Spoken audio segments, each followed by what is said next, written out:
Just keep it off the record. Hey guys, welcome back to another episode of On the Air. Off the record. We're really excited for today's talk. We will be talking about everything that has to do with boys, relationships. Alright, let's get into it. Okay, so we kind of just wanted to start broad first. Like, what is love? Okay, so me personally, I don't think I have ever been in love. I don't even think I know what love is, honestly.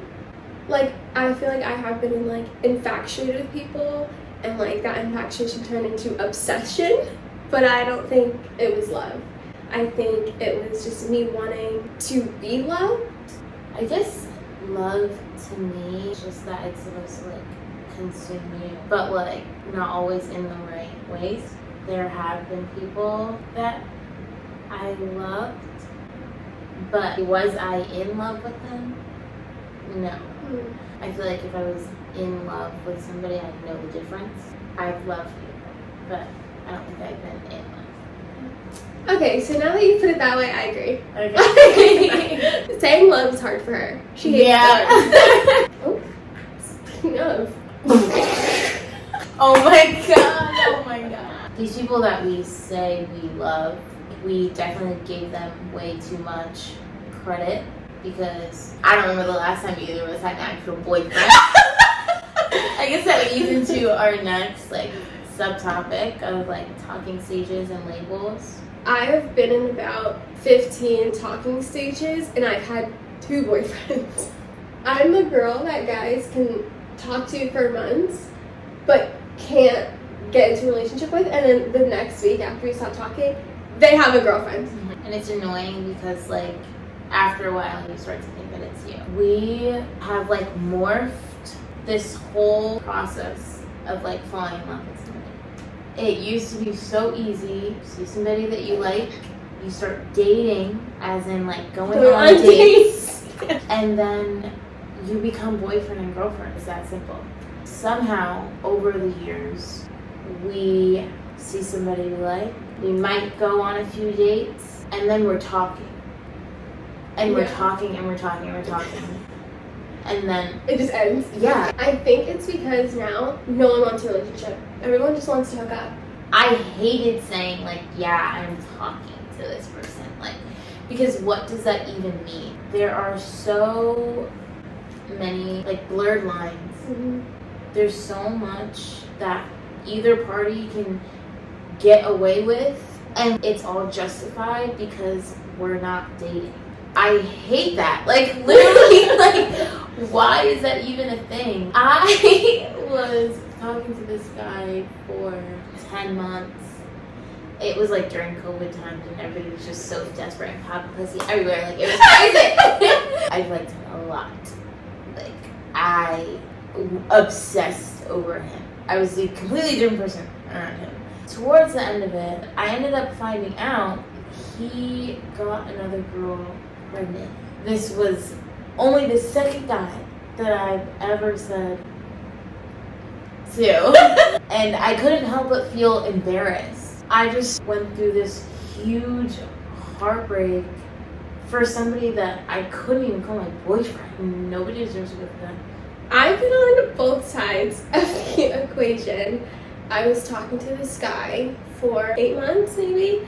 We would go on these dates, hang out almost every single day, but then he said to me, I still want to do the same things that we're doing, I just don't want a relationship. I took that as, oh, okay, so you don't want to commit to me, and so I'm starting to talk to other people. He got mad about that and was like, you cheated on me. You very much just told me you don't want a relationship and you're claiming I'm cheating on you. It's so annoying because this is why talking stages, they're so complicated, because I literally just said I have a right to feel, period. My feelings are valid whether we were dating or not, but the other person can easily say we were just talking, And I feel with talking stages, why people do them more is because it's easier to ghost. I have been ghosted more times than I can count. Which, okay, I can kind of understand if you're not feeling it anymore, but then that's when you say, I'm not feeling it anymore. Yeah. That is the worst thing I think you could possibly do to someone, is just ghost them. And it happens way too often. I actually have a question. Out of all of your past talking stages, what would you say was your favorite one? Okay, so I matched with this guy on Tinder a year ago. I did not want to meet up with him, but I ended up seeing him at a party, and he like came up to me and he was like, I know you. And so after I saw him at that party, I still was like, I don't really know. Then me, Shamaya, and Trio Girl from last episode went to this guy's house and he is best friends with. All of us like just hanging out, and it was just such a fun time. You know, I kind of like this guy, like I can kind of do something with this. Mind you, it was like August, right before like we had to leave for college. We matched on Tinder the end of May, and like I had wasted so much time. And after that, like, we spent the next, I think it was like 3 weeks, hanging out like all the time. Like, it was ridiculous. I wanted to date him so bad. You know when you know it's like not gonna last, but like you're just trying to enjoy. Like, yeah. we went mini golfing, like we went to dinner, we went to the movies. That was like the first time I think it wasn't just about like hooking up. And I would literally tell him all the time, like, you are literally the perfect guy. I don't know if I still believe this anymore, but all I kept saying was the right person, wrong time. But eventually we went to college. Things just kind of stopped. It was a mutual ending, but like he didn't do anything wrong. He's still my favorite. My favorite talking stage was actually with the best friend. It was a two-man, y'all. It was a two-man. I don't know what it was that just got me hooked. That night that she hung out with her guy, I had no like intentions of actually liking the best friend. We're gonna call him Bear. I actually had seen Bear at the party, but I didn't pay him any mind. Yeah. So when we went to his house that night, I was like starstruck. I was like, wait. Oh my god, who is this? We ended up getting with each other that night. I was in a point in my life where I was just so against boys. I was so against the idea of like liking somebody or dating somebody. So like any feelings that I would start to have, I would try and push them away. But I was just so overwhelmed. It was such a new feeling that I was just so ready to like experience. And I did. He did go to college, but we did still like keep in contact. He took a fucking 8-hour bus ride to surprise me for my birthday, and then we went to dinner. It was just awesome. When I would go down to visit Desiree, I would also go down and see him. I just remember I was just so happy. So that definitely goes down as one of my favorites, for sure. You don't understand, like, I got to witness her happy. Like, it was, chef's kiss. So, while we're on the topic of him, do you think he was your soulmate?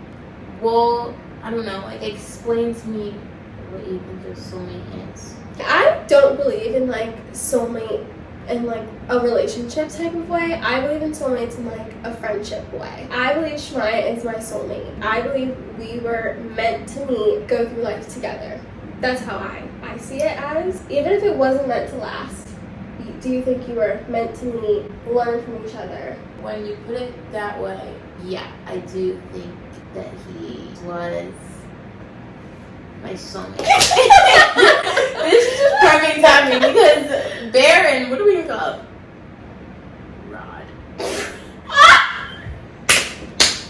Okay, so yes, Bear definitely was my soulmate.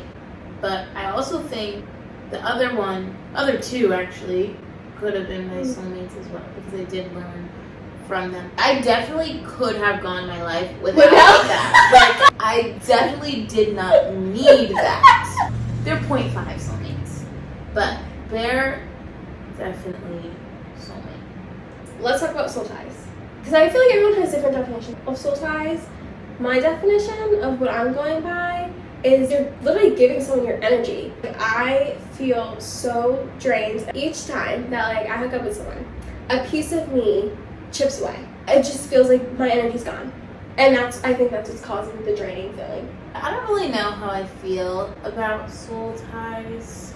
I was the last of my friends to lose my virginity. Like, I didn't care to do it. And then when I did, I don't think I was phased. Each time I would hook up with somebody, I did it because I wanted to, 9 times out of 10, I'm not really feeling anything after. Must be nice. Did it 'cause like, it's fun, I guess. There are people that I long for more than others, but I don't think that's because like our souls are tied. I think it's just because they were fucking good. Yeah. See, like, I just don't feel that. I don't know if it's actually good or if I was just emotionally attached, and that's what made it good. We have different opinions on soul ties because I think we have different opinions on hookup culture. For me, like, I'm honestly kind of like a guy. If I want to hook up with somebody, I'm going to hook up with somebody. Like, we do not have to talk ever again after. As much as guys have needs, like, so do girls. Like, I can't do it. I am a lover before I am a hooker-upper. I hate hookup culture, and I think it is the worst thing that's ever happened to this generation. If you like to hook up, you do you. No judgment here. But personally, wouldn't go out to a party, hook up with a guy, and then like not think about that guy ever again after. She has Tinder and she has Hinge. She went on like this date with this guy. It was the sweetest guy. And like the whole time, like she just didn't even want to be there, and she just wanted to like hook up. She goes, Hinge is for people who actually want relationships. Like, okay, sign me up. oh my god, give me my Tinder premium back. It was weird. Like, people would actually be like, I'm looking for a long-term relationship. I'm like, no, not me. Like, I want a relationship. I want someone to cuddle with at the end of the night. Dating apps. I love them. If you know me, you know I probably know every single person in your town. Like, first and last name. And I'm sick of all you motherfuckers. Here I am signing up for Tinder, signing up for Hinge. I was on Tinder mainly just to hook up with people. I got Tinder to find a boyfriend, which you're not going to find your husband on a Tinder account. Sorry. Like, you do find good people on Tinder. I rarely hear of stories where you find your soulmate. I applaud these dating apps because I feel like they make you branch out. For the longest time, I had a type. Tall, black men. Yeah, you can put your preferences, but they show you all kinds of people. What's your type? Wait, was Big Lips on Tinder? Yes. Oh, that man was so fine. I used to love my women. But like now it's just not really my go-to anymore. But Tinder, oh my god. He was lit. Something else. He was good. I want to say when I was younger, my type was white boys. Rod was the first black guy I had ever kissed. And that was literally a year ago. After I got with Rod, it's only been black boys since then. The schools that we went to were predominantly white. You throw a rock, you hit a white person. And if you do find a black boy, likes white girls. White boys would be more interested in me when I was younger versus now. And then black boys were not as interested in me when I was younger, but are interested in me now. That's just like a societal thing. The constant hate on black women. Oh my god, that is another topic. I guess that's where like our preferences originate from. But I go for anybody. So if you're interested, hit my DM. As we're like approaching the end of the podcast, we kind of want to just do a quick question round that like pertains to our topics. Describe your first heartbreak. Okay, so my first heartbreak, I dated this guy in middle school. We call him Little Red. We dated for a year and a half. And I never spoke to him. We broke up because like I just wouldn't talk to him. And I remember I was like upset about that until like the end of my freshman year of high school. And it was like a middle school relationship. But me and him were like this now. Yeah. He's such a great person, like truly deserves the world.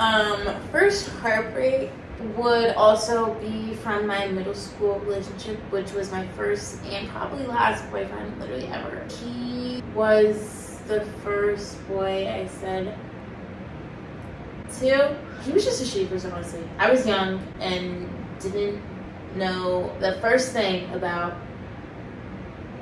And I just thought that everything that he did was perfect. Then I started to get older and I was like, wow, like he actually fucked me up so hard. He would definitely be my first heartbreak. Do you think like those kind of people deserve love? No, they don't. If you do me dirty, like, no, I don't wish you the best.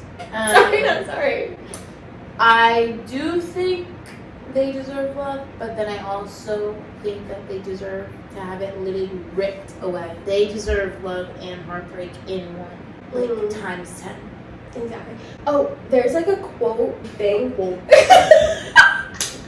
It's just like a thing that people say, and it's have the day you deserve. That's how I'm like relating it to this. Have the love you deserve. You did me dirty. Karma's gonna bite you in the butt. That's what you deserve. Yeah. You know, have the day you deserve, guys. Biggest deal breaker. Okay, so now I'm gonna go into like a little bit of like my love languages because it relates to this. My 2 love languages are words of affirmation and physical touch. If people are not telling you they love me and I'm so pretty and I'm so beautiful, like sorry, like I can't be with you. Like that is a deal breaker for me. That's how I like to be loved, and if you can't do that, then you're just not even doing the bare minimum. Deal breaker for me is lying. I actually cannot stand it. Obviously, we're all human and we all lie, but like the constant lying, oh my god, I can't. There is literally no reason you should ever have to lie to me. The second that you fucking do that, like immediately I will feel different about you. Can cheating in a relationship ever be justified? For me, the answer is no.